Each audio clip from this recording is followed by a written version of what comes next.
Facts. We men see white women who date black men as the trash.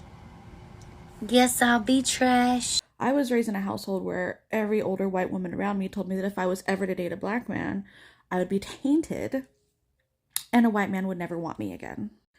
Naturally, as who I am, I never gave a single fucking flying fuck. White men ask if you've ever dated a black man because it's rooted in racism and for the fact that they think that they cannot compare sexually. Those are the two things. Mostly racism. The amount of times I've been on dates with white men and they've asked me if I've dated black guys before is ridiculous. I was on a date with this white guy in Chicago last year and he goes, "So, who do you typically date? The guys that look like me?" I knew exactly what he was getting at because most white guys will ask this question at some point because they're trying to figure out ultimately if you're, quote, tainted. I literally said to him, "Does it bother you that you think about black men so much more than they will ever think about you?" And that ended the conversation, but obviously we didn't go on a second date and I do think he was pretty offended by that. But the amount of white guys, even who are, quote, liberal, who are genuinely threatened and intimidated by you going on a date with people of color is ridiculous. Because it's not just black men. If they find out that you've dated a South Asian man or you've been on dates with women, specifically women of color, they will react similarly. Although it is obviously the most pronounced and genuinely disgusted that they will look if you say that you have been on dates with black men. But this is just one example of white men trying to figure out the, quote, purity of the white women they're seeing. And it's a way of resource guarding their own women because they don't like white women seeing other races or other genders. Let me tell you my experience with racism as a white woman. White women are exposing the kind of treatment they get from the white men for dating or for marrying black kings. And the big question is this because of insecurities which the white men have, or just because of ignorance?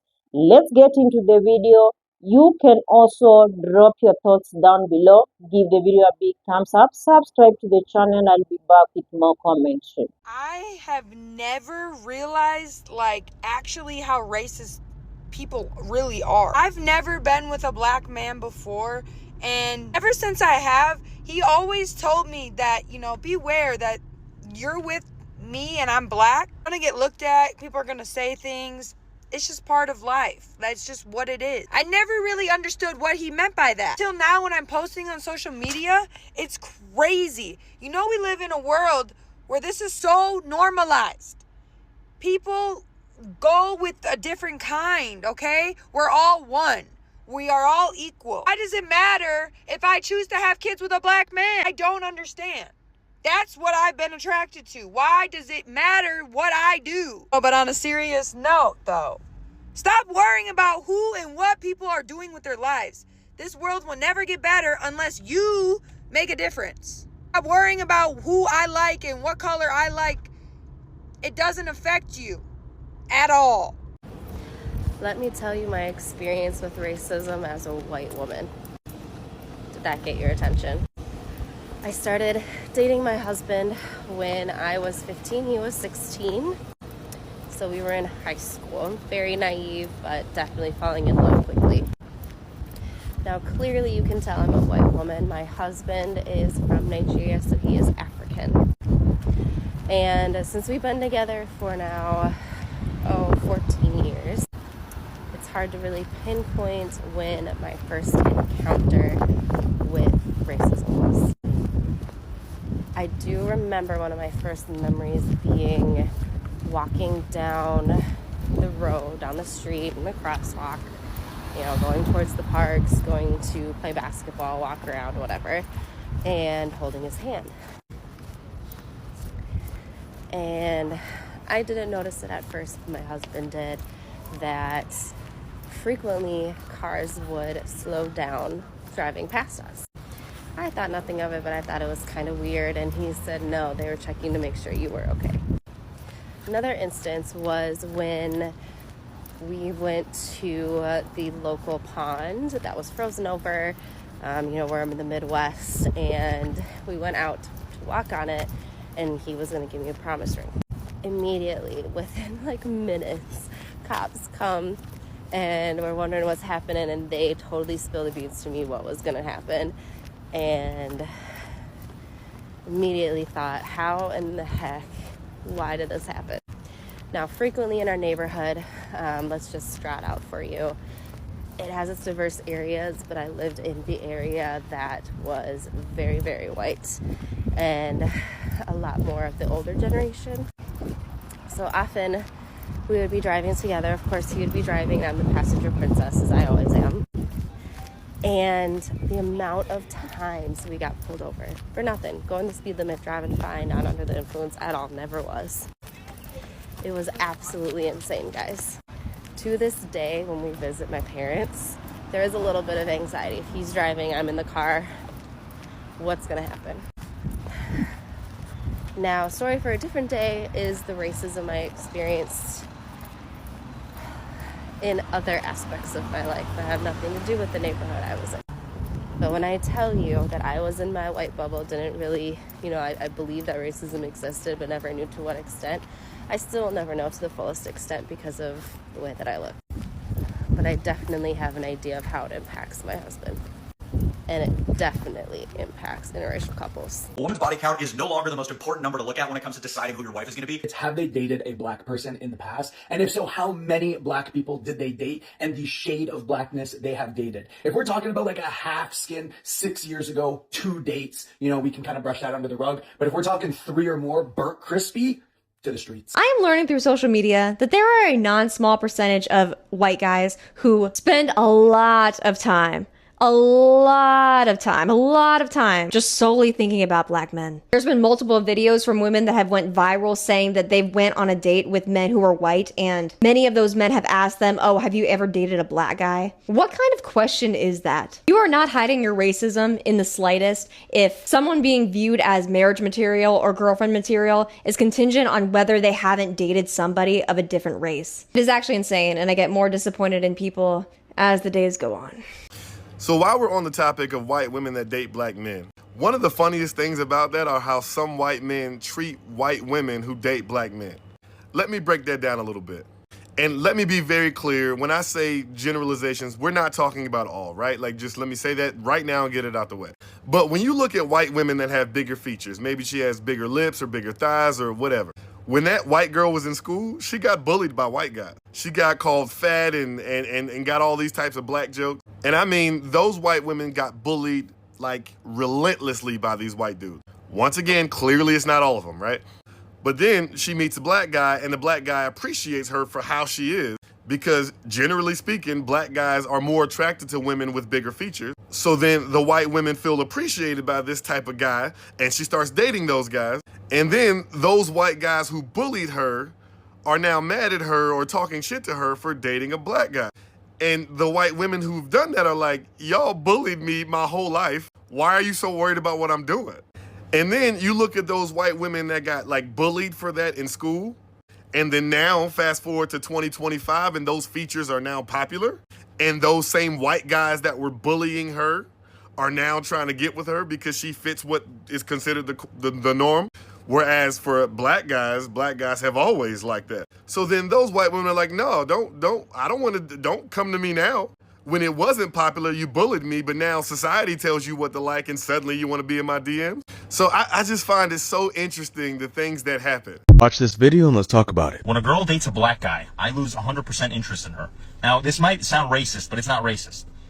It's not racist because you can tell, bro. Like, let's not kid ourselves. Let's not play the race card and say like, oh, you're just because of this. Not because of that. If somebody genuinely likes somebody because they're black, cool. Or somebody likes interracial, whatever. It's fine. But let's not kid ourselves. You can tell when somebody's dating someone else because of their attributes, because of their performance capabilities and stuff like that. I'm Dr. Michael H. Ford, and let's talk about what you just saw. He said when a woman dates a black man, he loses all interest in her. And then he said, and I need you to hear this clearly, it is not racist. He just wants you to know it is about performance capabilities. But let's talk about what that actually is. What he just described is one of the oldest and most documented racial stereotypes in American history, the hypersexualization of black men. Researchers at Chapman University document that black male sexuality is mediated with within the context of white fears of and desires for black male bodies, and that black men are consistently objectified and reduced to sexual performance in ways that strip them of full humanity. Now, this stereotype did not originate in a locker room. It originated in slavery. It was used to justify the castration and lynching of black men across the American South. It was weaponized to portray black men as threat to white womanhood, and it has been documented by historians and sociologists as one of the most persistent and most damaging myths about black men in American culture. And then he had the nerve to say it is not about race. He had the nerve to say it is about attributes and performance capabilities. But here's the thing. When the attribute you are fixating on is specifically tied to someone's race, that is by definition a racial fixation. Researchers who study fetishization document that reducing a person to a racial stereotype, even a supposedly flattering one, is a form of dehumanization. It does not see the person, it sees the projection. And here's what gets left out of that conversation entirely. Black men in relationships are partners. They are fathers. They are providers. They are emotionally complex human beings whose relationships exist on the same spectrum of love, intimacy, and commitment as anyone else's. The peer-reviewed research on black masculinity documents that black men's own experiences of their sexuality are no different from other men's, yet they spend enormous psychological energy managing the expectations placed on them by a culture that refuses to see them whole. Women coming out and sharing their harsh realities, the realities they have to live with each and every day just for choosing black kings. It's really sad to witness this in 21st century. The first comment we watched on the first video read that many white men see the ladies who date black men as trash, and that was really heartbreaking to be reading such kind of comments.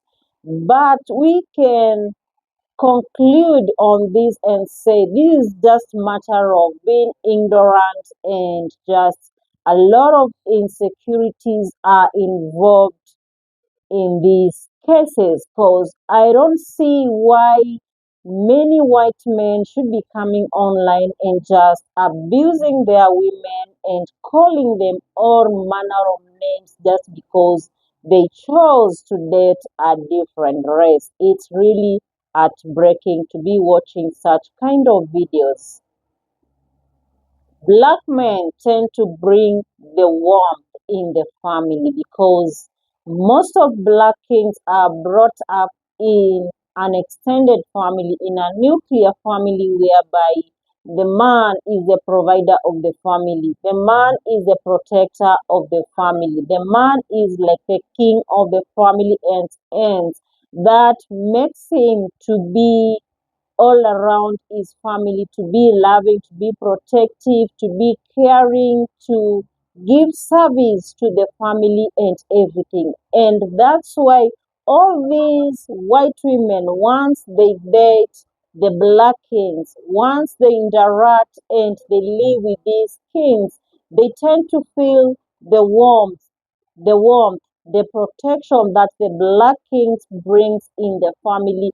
And that's why it's really hard for her just to go back in, and that's why it's really hard for her to go back to a white man. And you also know that the saying that says once you go black you don't go back. It's heartbreaking to see those two men who came online and said for them, the biggest red flag is if a lady has dated a black man.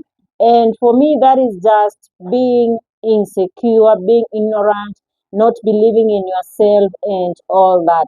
There's nothing new with just moving from one race to another. People have dated different races, people have intermarried, people have courted from different races and all that. And seeing this happening in 21st century, it's really sad. And this thing of men trashing women online, talking negative about women, whether it's from their race or just from a different race, should be the thing of the past.